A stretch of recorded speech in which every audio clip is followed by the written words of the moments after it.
Стадион. Емисија за вашата вистина.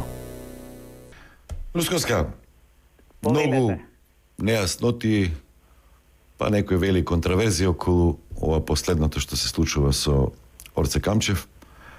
Але почнеме поред. Прво, околу надлежноста одбраната го проблематизираше тоа што обвинителот Радовиш, конкретно господјата Стефанова Лиле, го има тој предмет. За тоа, кој е вашиот одговор? Јавниот обвинител на Република Северна Македонија, господинот Љубомир Јовески, и даде овластување да постапува по тој предмет уште кога се отвори истрагата. Така да нема никаков проблем за низиното застапување на предметот. Садизам, тортура, тоа се доста тешки зборови. Коментар на тоа? Обвинитиот може да каже што сака. Јас не сум присуствувала на неговото приведување, така да не можам да кажам дали имало било што од тие работи што ги споменува, садизам и тортура. Менува ли нешто тоа што најавија дека во комитетот за човекови права ќе се жалат во вашиот пристап или вие си ја терате работа? А колешката го води предметот. Тука е вклучена уште една колешка од организиран криминал, а нивно право е да вложат жалба каде сметаат дека треба. Околу целиот случај и вклучувањето на Агенцијата за национална безбедност. Ај тоа да го расчистиме. Кој дал наредба?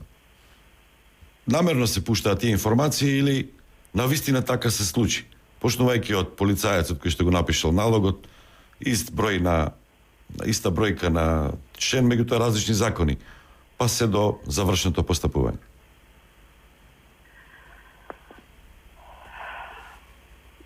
Агенцијата за национална безбедност, колку што ми е мене познато, доставила известување до полиција.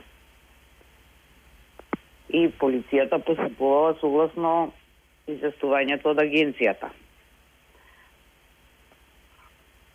Затоа што припадниците на Агенцијата за национална безбедност немаат полициски овластувања.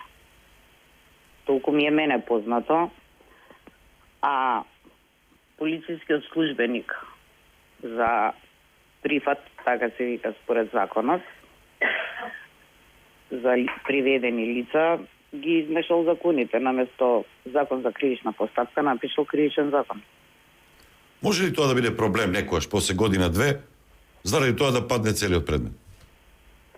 Не, затоа што се гледа дека е, да кажам, лапсус, грешка, тоа се однесува на членовите за приведување и задржување на лица.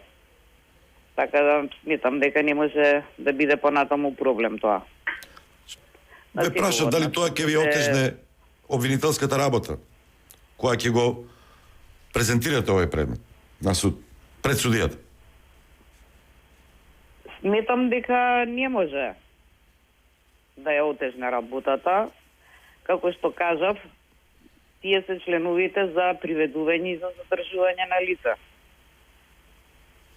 На секој од нас му се случило да сгреши, така да лично сметам дека не би требало да има никаков проблем понатаму. А дали ќе има проблем, ќе видиме, ќе зависи од судијата кој ќе постапува понатаму, нели? Поучени од случајот со Мијалков, вие можевте и сами да побарате притвор за Камчев и да го убедите судијата, кој што е надлежен за тоа, дека треба да одреди притвор. Значи, без да чекате да ви стигне белешка од Агенцијата за национална безбедност. Ме разбирате? Зошто не го сторивте тоа? Има разлика. За сега веќе осудениот Сашо Мијалков, обвинителството имаше непотврдена информација дека може да се даде во бегство. За Јордан Камчев, обвинителството немаше таква информација, така да и од тие причини ние Не побаравме претходно. Не побаравме притвор. А не побаравте и за Мјалков во тој претходен момент, веднаш, например, ако веќе станува збор за големина на казната, односно за годините кои што ги баравте да бидат досудени, односно пресудени од судот, во врска со тој предмет.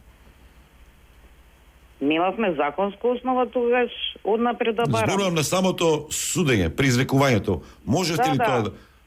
При изрекувањето на пресудата побаравме. Не, при изрекувањето, при завршните зборови, последното рочиште.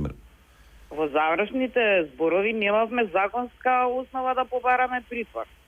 Затоа што ги почитувал мерките на предпазливост кои му беа одредени, се уваше на секое рочиште на судење. Тоа е една страна, а од друга страна, доколку тогаш ви побарале притвор, ви преюдицирале осудителна пресуда. А добро, на тој извор... И од тие причини, во тој момент немавме законска можност да побараме притвор. Па ние Дали... кога побаравме во неделата, судот не му одреди притвор, му одреди куќен притвор.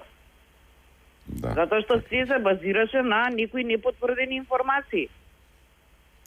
Сега имате ли информација што се случувало со, или се уште трае истрагата?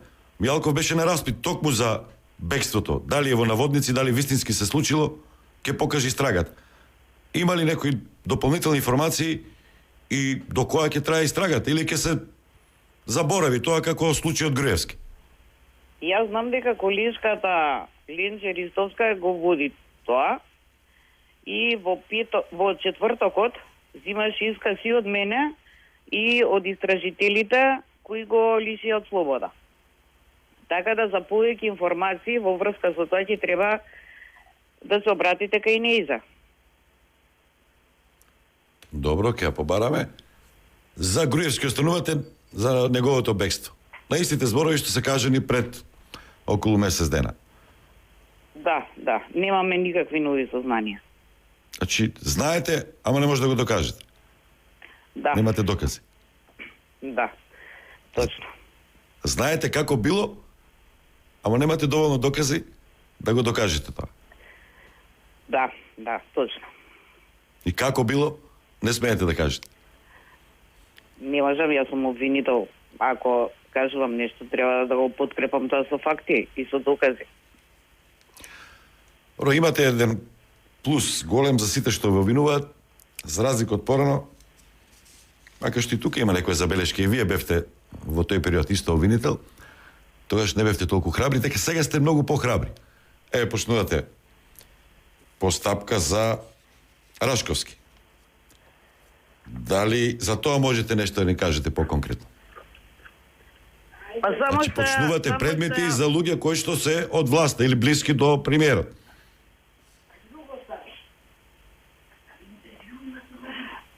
Пак, за разлика од претходно,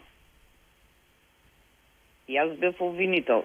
Целата организација и сите предмети одат преку шефот на обвинителството. Така да, дали ќе се почне некоја постапка, или нема да се почне, или ќе се прекине некоја постапка, там голем удел има и шефот на обвинителството. Ние, од другите обвинители, мислам во тоа време и јас, кои ќе ни ги дадат предметите, сме постапувале по истите. Така да, Добро. не во прашање храброста, него во прашање тогашното раководство на обвинителството општо. Не е во прашање вашата храброст, туку храброста тогаш на шефот Зврлевски, Марко. На првите луѓе. И на Зврлевски, и на Јоан Илиевски. За Рашковски да ми кажете нешто повеќе како информација. Па не можам да ви кажам повеќе од она сообщението што го имавме, затоа што се отвори предмет, извадивме сите оние достапни, јавно достапни информации, се напишаа повеќе наредби, истражители од обвинителството за гоњење, организиран криминал и корупција се во постојан контакт со лицата кои треба да ни ги обезбедат документите, односно целокупната документација што ја бараме и од која ќе обезбедиме, од која ќе се види документацијата, ќе видиме кои чекори понатаму ќе се превземаат. За вакцините антикорупцијска почна да истражува. Вие правите ли нешто за кинеските, за овие случаи, за тој случајот со вратениот аванс, со парите? Не, немаме отворено случај за тоа.